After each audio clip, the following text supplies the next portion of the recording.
नमस्कार दोस्तों, आज हम लोग बात करेंगे सीआरपी के बारे में।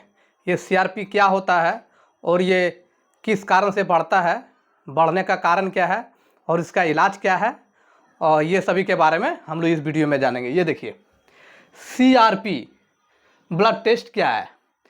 सीआरपी का पूरा नाम सी रिएक्टिव प्रोटीन होता है। सीआरपी जो है इसका पूरा नाम होता है सी रिएक्टिव प्रोटीन।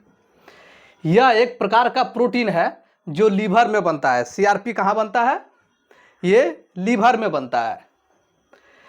और ये क्या है? एक प्रकार का प्रोटीन है। जब शरीर में सूजन यानी इन्फ्लामेशन, इन्फेक्शन या किसी तरह की टिश्यू डैमेज होती है तब खून में सीआरपी का स्तर बढ़ सकता है। ये कब बढ़ता है?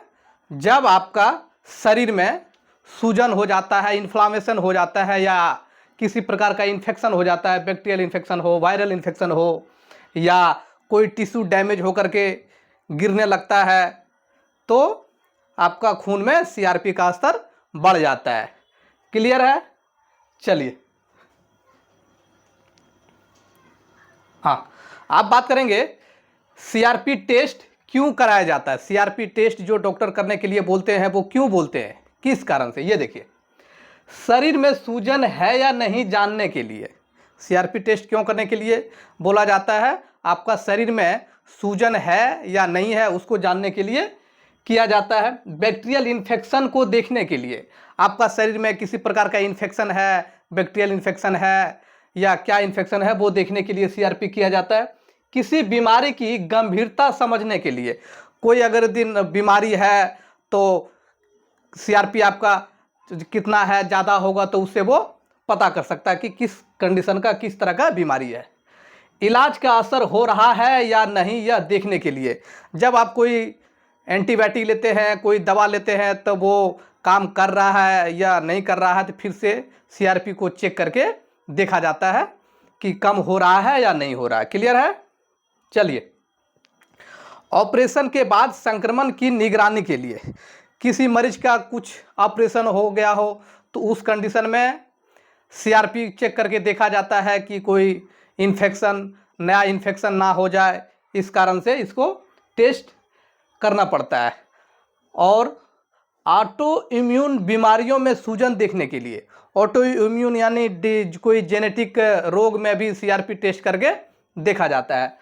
तो ये सब कुछ देखने के लिए सीआरपी टेस्ट किया जाता है। क्लियर है? चलिए, सीआरपी बढ़ने का कारण क्या है। अब बात करेंगे हम लोग कि सीआरपी क्यों बढ़ता है, इसका कारण क्या है। ये देखिए, बैक्टीरियल इन्फेक्शन में सीआरपी बढ़ता है। जब आपका शरीर में किसी प्रकार का बैक्टीरियल इन्फेक्शन हो जाता, संक्रमण हो जाता तो उस कंडीशन में सीआरपी आपका बढ़ जाएगा। वायरल इन्फेक्शन में भी सीआरपी बढ़ता है। शरीर में सूजन होने से भी सीआरपी बढ़ता है। गठिया जैसी सूजन वाली समस्या, गठिया हो गया, गठिया बात यानी आपको जो गाउट का प्रॉब्लम हो सकता है तो उस कंडीशन में भी आपका सीआरपी बढ़ जाता है। टीबी में भी सीआरपी आपका बढ़ता है। टीबी फेफड़ा में होता है और उससे क्या होता है, आपका फेफड़ा में सूजन हो जाता है, उस कंडीशन में सीआरपी बढ़ जाता है। निमोनिया होने पर, निमोनिया आपका फेफड़ा में होता है, निमोनिया होने से जो हम लोग का श्वास का नली है ये सब फूल जाता है, सूजन हो जाता है, उस कंडीशन में भी सीआरपी बढ़ता है। अपेंडिक्स में सूजन, अपेंडिक्स जो होता है, अपेंडिक्स में सूजन हो जाता है, फूल जाता है, इन्फेक्शन हो जाता है, उस कंडीशन में भी आपका सीआरपी बढ़ जाता है।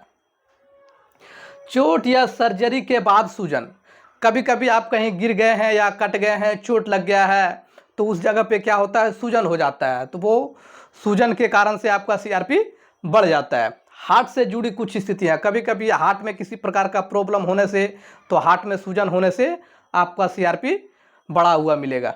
ऑटो इम्यून रोग में भी सीआरपी बढ़ जाता है। क्लियर है? चलिए, ये देखिए, यहाँ पे ये फेफड़ा है, फेफड़ा में टीबी, निमोनिया दोनों होता है। यहाँ पे किसी प्रकार का आपका प्रॉब्लम होने से तो आपका फेफड़ा में सूजन होने लगेंगे, उस कंडीशन में सीआरपी बढ़ जाता है। ये वायरल और बैक्टीरियल इन्फेक्शन में भी बढ़ता है। क्लियर है? चलिए, अब बात करेंगे सीआरपी का नॉर्मल वैल्यू क्या है। ये देखिए, सीआरपी का एक रिपोर्ट है, C reactive protein CRP serum. ये सीरम को निकाल करके टेस्ट किया जाता है। इसका नॉर्मल वैल्यू होता है 5 से नीचे, 5 से नीचे होना चाहिए। एक मरीज है इसका 2.00, ये नॉर्मल है। ये देखिए 0 सेकेंड 0 से 5 mg पर लीटर तक नॉर्मल माना जाता है। HSCRP में दो तरह का, एक तो CRP होता है, एक तो HSCRP, यह हार्ट के लिए टेस्ट किया जाता है। 1 mg पर लीटर से कम लो रिस्क, ये 1 mg से कम रहेगा तो ये लो रिस्क हुआ।